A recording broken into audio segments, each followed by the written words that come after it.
If there is one video that will change the trajectory of your athletic career, it is this one right here. After watching this video, you'll know the secrets that the athletes at the top of every sport use when it comes to winning constantly and winning consistently and getting rid of the feeling of pressure and just playing the sport that they love. If that doesn't resonate with you and that doesn't make you excited to learn what I'm talking about in this video, then please click off. This video is only for the athletes who are willing to put in the work and who are willing to adapt and shift their perspective on life and on sports at the same time. So hopping straight into it, look at this chart right here. This is the flow state chart. See, when your challenge is high and your skill is low, that's when anxiety comes into place. That's when you feel stressed, you feel anxious, you don't feel confident in yourself. And then whenever your skill is high, but the challenge is too low, you get bored, it's not fun to you anymore. So we need to find that balance between the skill level and the challenge. And in the game, that's the perfect time that your skill level and the challenge are pretty much balanced, because you're going against players who are at your skill level or in practice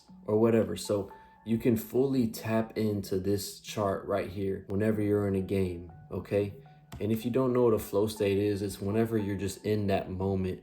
You're not even thinking about time. You're just so caught up in playing the sport and you really lose track of time. It's when you're in that constant flow of you just did something amazing, but you have no idea how you did it. And then when people ask you how you did it, you really don't know. Okay, and that leads me into this next thing, is the analytical side of yourself versus the subconscious side of yourself. The analytical side of yourself is, oh, whenever I was running that route, I did this with my steps to get out of my break. Oh, whenever I was coming down on that block, I read this gap and I slipped through it and I made the tackle. That's the analytical side, okay? And the subconscious side is where athletes are the best at. The athletes that whenever you're just running a route and the QB throws you the ball and all you do is you just go up and snatch it out the air. And people are like, bro, how'd you do that, bro? And you just be like, I don't know. I just did it. It's whenever you ask somebody, man, how are you so good on that field? Like, what was going on in your head? And they say, I don't know. And those are the subconscious side of yourself are the best athletes. The best athletes in the world are more on that subconscious side of themselves. So whenever they're in the game, they're not thinking as much as the other person is. They're just playing. They're in the zone and they're locked in. And so a cool thing you can realize to get more into the subconscious side of yourself is that to literally just be alive. Like, this is a sports channel, a football channel, but literally to just be alive, a billion things need to go right. Not just in the outside world where you didn't get run over by a car didn't run into your house, like something random didn't happen, your house didn't blow up. But like, bro, a billion things have to go right. And not only just in the outside world, but also in your body. Just a billion things have to go right for you to even be alive. And you can't handle a billion things. And everything that's happening in your body, whenever you're getting ready for an athletic performance, you can't control all of the digestion and all the things that happen in your body. So don't even try to control it. Don't even try to really control what you're thinking about in that very play. Just be in the play and do what you know is best. The thing that's controlling all these billions of things is your subconscious side of yourself anyways. So why are you trying to do it with your analytical side when your subconscious side is already taking care of it? And whenever you always try to make corrections after you made a mistake or something, that's making you more into the analytical side. Instead of being so on the analytical side, we want to make the corrections and then instantly go back into the flow. Whenever you have a bad day at practice, whenever you have a bad game, and you're always trying to make connection as to why you had a bad game, maybe you weren't getting out your breaks fast. Maybe a dude was right here, and instead of throwing a ball right here, you threw it more over there. Whenever you try to make connections of why you had a bad day, the real mistake you had on that bad day is being more analytical whenever you threw that ball, instead of you just throwing it and trusting your instincts. That's the real mistake you had, not the mistake of you thinking, oh, I should have thrown it right here instead of over here. Nah, the mistake you made is thinking while you were throwing the ball. So really what we need to do as athletes, whenever we step on the field, whenever we step on that court, wherever we are, is to just shut up and trust our subconscious, trust our practice, trust our instincts. Now that we know the difference between self one and self two and what side the worst athletes are and what side the best athletes are on, now how do we get into this self two? How do we get into this flow state? And the first thing to do to get into this flow state is to have a very narrow focus. Whenever you're thinking about what's about to happen in the game, have a vivid image of what your desired outcome is, not what you think is most likely to happen. Have a vivid image of what your desired outcome is. Don't play it out like, oh, this is most likely going to happen because he's probably going to do this. No, do not do that. Don't try to control it with your analytical side. Your subconscious job is already controlling everything. Let it do its job and just be in the moment. Focus on this present moment. That's the only thing you need to be focusing on with the super narrow focus you have, okay? All you got to do is take notice of what you want to happen. Believe that's going to happen, then do it. Next thing we can do to get into this flow state is removing distractions throughout our whole daily life. So anything that takes you out of focus, that takes you out of being in that state of locked in, all that needs to go. This can be scrolling on social media. It can be being around negative people or people that just don't think similar to you, that don't have similar goals like you or similar outlooks on life that are like yours. It can be people that don't care about their success or don't care about your success. You need to remove all of these things. I'll tell you one story. I was trying to get locked in for a game, and one of my friends, I was wearing a hat in our lunch when we were eating lunch before the game, and I was wearing a hat, and my friend took my hat and started running around the whole facility making me chase him. And I was mad, and I was chasing him around the whole facility.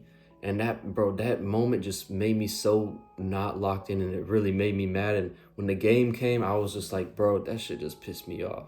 Like, I was still thinking about like, bro, I'm really chasing this dude around the thing on a game day. I'm supposed to be locked in getting ready, but I can't even lock in because he just pissed me off earlier this day. Anything like that, anything that takes you out of that flow, takes you out of that focus, eliminate that and focus all of your energy to the desired outcome that you want of this moment that's about to come up. And then the third thing to enter this flow state, I got this from the YouTuber Sam Martin. Shout out to him because he helped me learn more about getting into the flow state and how to listen to your body and just trust yourself, be in the moment. So shout out to him. And this is what he says on his channel is music, meditation, and movement. When you're warming up and whenever the time is leading up to this performance in a game, you want to have a balance of all three of these things. Have a balance of time that you're spending silent so you can organize your thoughts and just get them set on having a narrow focus and what your desired outcome is and just the things that you trust yourself doing in the game. Have time in silence so you can do that. And then put on, after you do that, you got your mind right, put on a playlist that you like that gets you in that mode to take a dude's head off, to whatever sport you play, that gets you in that mode, that gets you motivated. So you get in that flow and you're just vibing.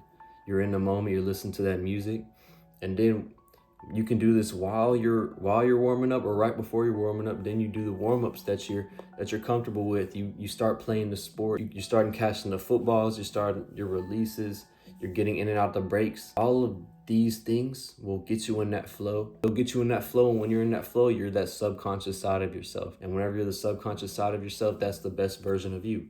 When you're just trusting your instincts and you're not even thinking about anything really. You just lose track of all time. Hey y'all, what's up? I'm editing this the next day, and as I'm editing this, I realized I left a whole talking point out of this video, and this talking point is actually super important. So listen up, all right? So the next talking point is negative judgment and positive judgment. Positive judgment is whenever you're getting compliments, whenever you just hit a good shot in basketball, you got a good compliment. Or you hit a dude with a release and you got open, you scored a touchdown, and you're just getting compliments everywhere. And then negative judgment is obviously trash talking, telling somebody they suck, all of that. I just wanted to tell you that whenever you get positive judgment like a compliment or negative judgment like somebody's telling you you're trash, both of those are not good for you. like too many compliments, that is bad for you. Like obviously negative judgment, obviously that's not going to help you as well. But the reason why this isn't good for you is that it brings you back to your analytical side of yourself. Like people, like say you just made a good catch and you scored a touchdown, people ask you, bro, how did you do that? Bro, what were you thinking? And that makes you think about what you did, so you can tell them what you did. But that's bringing you to your analytical side, okay? Or if your teammate's telling you you're garbage, and you ask yourself, man, why am I not playing so good? That's also bringing you to your analytical side. So don't rely on compliments, and just understand that instead of relying on compliments and trying always to think why something happened, realize that is a mistake. That thinking about it is the mistake, and that to solve these problems, you just got to be more present and not think. Be more present in doing what you need to do in this moment. Say you just got off the field because you did something bad. You're walking off the field and you're just going to get some water, and you're taking a break, and you're just waiting for the next time you get caught on the field. Okay, you're just in the moment. You're not thinking, bro, why did I do that? Why was I so trash that play? No, both the positive and negative judgment. Over compliments, when you get complimented too much, that can hurt you. And obviously there's a time and place for compliments. Like, bro, like you say you scored 5 touchdowns and nobody gave you one compliment for each touchdown. Obviously, like we want to know if we're doing good, like obviously. But if somebody's giving you a compliment after every single rep, just know that is bad for you, because the time that they don't give you a compliment, you're gonna be thinking, dang, did I do something wrong? So keep that just understand this, and understand that you want to be the best, don't think, play. And this isn't part of like what I wrote down to talk about in this video, but another thing is that we love sports. Yeah, we want to go pro, whatever our goals are. We want to be good at football so this can happen, whatever. We got to realize that a lot of this life stuff does not matter. Like, yeah, we want to be successful and all of that, but we're all going to die one day, and why not just have fun in the moment? And you can't really have too much fun when you're that analytical side of yourself. When you're in the subconscious side of yourself, you're just in the flow of everything. That's when you can really have fun in the moment. And so a lot of this sports stuff, there's going to be times when we're done with sports. Wherever you are on your journey, there's going to be time when you're done playing sports. So have as much fun as you possibly can, because it can be taken away from you like it was taken away from me. This is just a reminder, just that don't put too much emphasis on getting so good at a sport, dominating, or like, oh, stressing out about, oh, I need to work out, or I need to do this.